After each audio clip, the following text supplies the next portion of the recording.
was some lecturers have said to them, "Oh, be careful about working somewhere where they keep KPIs or they track numbers."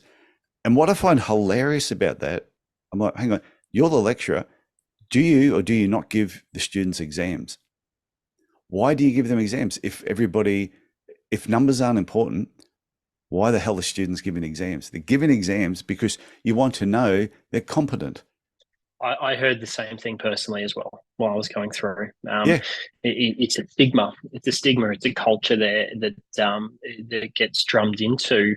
Sometimes our new graduates and they come out rejecting measurement of good things like your evidence based practice, like I touched on. Like there's only one way to know if something works is by measuring and tracking it, and that's what we base our whole care on.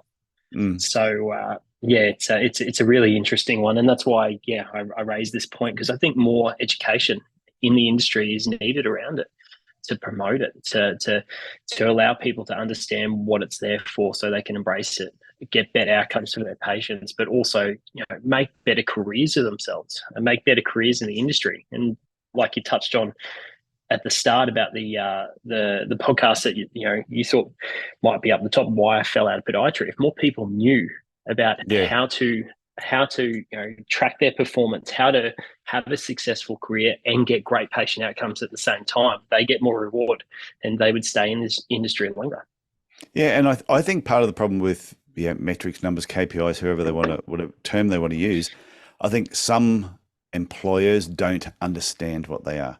And because they don't understand what they are, what they're looking at, they don't know how to educate and teach the people that work from this is what we're using for it. It's not a stick to punish you. It's a measurement to make sure it's checking your performance. And if you're doing a great job, wouldn't you love to know that you're doing a fantastic job and your outcomes, treatment outcomes, are fantastic? And if you're not doing a great That's job, wouldn't you like to know, instead of getting worse and worse and eventually facing the registration board and getting booted out because you're incompetent? spot on. It's about compliance as well, right? So you've hit a nail on the head there.